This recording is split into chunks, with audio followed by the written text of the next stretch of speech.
Hey guys, Chef Lori here. Today we're going to make some soup. Actually, some asparagus soup to be exact, because asparagus is in season. It's everywhere now. It's beautiful, and I've been waiting all year for beautiful fresh asparagus. And I actually bought this asparagus about 4 or 5 days ago. And literally all I did was I chopped the ends off and stuck it in a container of nice water. And I mean, they are kind of flowers and they stay beautiful, nice and fresh, nice and crisp. Actually, I do the same thing with broccoli also, and it lasts twice as long. So let's get some soup going. Let's get our asparagus, and I'm not gonna use all of it because I wanna save some for later. Just take the whole bunch. Literally gonna chop it in half. We're not gonna cut it into small pieces because it's all gonna be pureed. So this goes in your saucepan, okay? Along with what I call the Holy Trinity, or that's kind of called a mirepoix. But I would say 90% of soups, good soups, start with these 3 things: carrots, onions, and celery. Those are the Holy Trinity. You got that in your soup, you can pretty much take it from there. So we're gonna chop these, not into big chunks, just rough chop.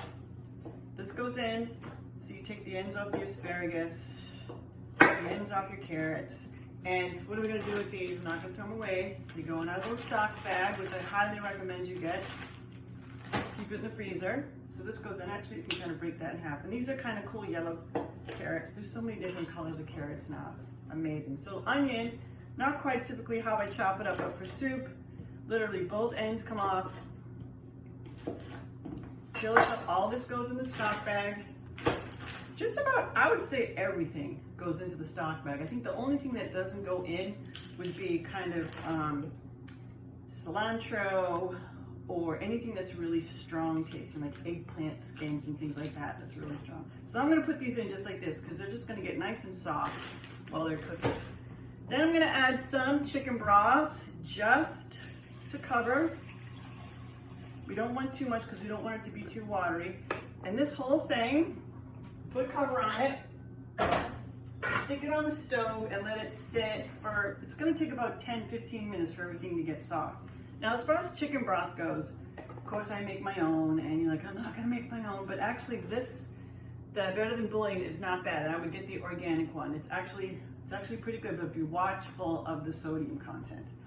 So after about 10-15 minutes, everything's nice and soft, I go and grab my immersion blender, which I definitely highly recommend you get. It's so much easier than putting your soup in a blender. So just give it a little, see that? It's nice and smooth. It's a lot better to clean too. You literally put this in the sink and just turn it on. It's amazing. So now we're gonna test for some seasonings. And please, don't stick your finger in there. And when you go to someone's house, don't stick your finger in the food like, oh, what are you making? I wanna taste it. No bueno. Get a spoon. All chefs have spoons in their pockets all over the place to taste. So give it a taste. It's actually pretty good. The only thing missing is normally I usually would add some heavy cream because that kind of really gives it like a richness in a body. But heavy cream and I we kind of broke up, and heavy cream has now been replaced with coconut cream. And this is just thick, beautiful coconut cream, and it really gives it that nice, smooth creaminess that you're looking for. So I just add some of that in as much as you want. Give it a nice stir. And then lastly, I get a ladle and a couple of coffee mugs, and I just fill them up. All these, however many you want to do, maybe a few ladlefuls. And I get some plastic, put it over the top, and I put a few of these in the fridge, and I put a lot of these in the freezer. And this is what I call money in the bank. You come home from work, or you come home from all day outside, and you're starving, and you need, I need something now. This is such a great way to kind of fill your stomach before dinner without grabbing all the junky stuff that's in your pantry. So you put this in the microwave, a couple minutes, you take it off, you sip it, it's like, kind of takes the edge off, especially having them in the freezer. It's a great idea because you can go right from the freezer to the microwave. You don't have to put the pan on the stove and heat everything up. So, y'all, make some soup today. It's good for you. See you next time.